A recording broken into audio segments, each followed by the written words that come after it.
So video editing is a double PvP sport. You're not only competing with other video editors who will happily take your work, but you're also dealing with clients and competing with them. Some of them are going to try and rip you off. Some of them are going to be absolute assets that will pay you into the long term, which means you have to be careful. Not all clients are created equal. There are absolutely clients who will rip you off and potentially leave a very sour taste in your mouth. You say, you know what, video editing might be oversaturated. Video editing is a scam. No one can make money video editing, but in fact, you just didn't have the right clients. Today, we're going to discuss 3 different types of clients that you have to be aware of when you're out here navigating the freelance video editing scene. There absolutely are clients who will try and pay you $22.50 for a 45-minute Iman Gaji style edit. And at the same time, there are absolutely goated Shad level clients who will pay you well, respect your work, and give you a ton of work into the future. So number 1, the rich client. The rich client usually has an underlying business behind the content. Content itself isn't the business, but content instead is usually a funnel for a product they're selling. An archetype of this client would be a business coach or somebody selling a mentorship. They have a very high margin business, usually 95% margins on a digital product. They don't give a damn about AdSense or sponsorship money. They're only using content as a funnel to generate more sales for the underlying business and product behind the content. Another super interesting thing about the rich client, they already have a relationship with paying for content. Most of the time, this archetype of client is paying for ads. That's usually how they've been making sales until they meet you, which means their relationship with content is that you pay for it and then it makes sales. That's a relatively easy client to transition over to organic content. They already understand you pay for video content and then it generates sales. All you have to do is showcase that organic content is just as useful, if not more useful, to convert leads into paid customers. And a super interesting part of organic content is that it both indirectly and directly makes sales for the client. Directly, people can watch the YouTube video, like what they're saying, and convert to a link in description and buy their product. But also, indirectly, people who see their ads and are naturally skeptical, who is this guy on my timeline trying to sell me something, can stumble across their organic content on YouTube, which you've created, and that organic content warms them up to actually purchase the product as well. So that's indirect and direct forms of traffic that can convert through organic content that you're creating. These types of clients are usually operators by nature. They're not a content creator first. Content is simply a funnel to generate more sales. And because of this, they look at content as an investment instead of some tedious expense. If you're going to sign some gaming channel, they usually only have 2 sources of income. They have sponsors and they have AdSense. Now, those can be extremely lucrative. However, that means that content is the business. I don't give any blanket statements of, only target this type of creator, but when you just look at them side by side, the gaming creator or the entertainment creator, unless they're absolutely massive, usually has much more finite sources of income. Whereas the business creator who's selling a product that's usually at 95% margins and who's using content as an organic source of leads to generate more sales, and because digital products usually run around the 95% margins mark, they have loads of cash to pay you, the editor, to polish that content up and ultimately improve the organic source of leads and make more sales. On top of this, if they are running a coaching program of some sorts, they can usually very easily upsell your services to their clients and get you a ton more work. For example, I was working with some real estate creators back at the start of 2024. They sold a $5,000 a month mentorship for real estate agents who were looking to close more clients. Now, all of those real estate agents needed ads. We were the editors for the real estate coaches. So of course, they started offering a done-for-you paid ad service to the clients that had bought their mentorship. And who came in and edited those videos for an additional fee? Us. All right, quick cutaway just to add context to the rich client section. Before we're about to get into the broke client section, I want to give you guys something that will provide a bit more value.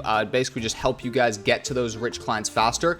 In principle, it is hard to land rich clients as your first few clients. So if you're a freelancer watching this who wants to make money video editing and you're earning under $1,000 a month, it is unlikely you'll be able to reach the big money rich clients right away, which means you have to go through what I call some stepping stone clients and a few kind of hurdles along the way.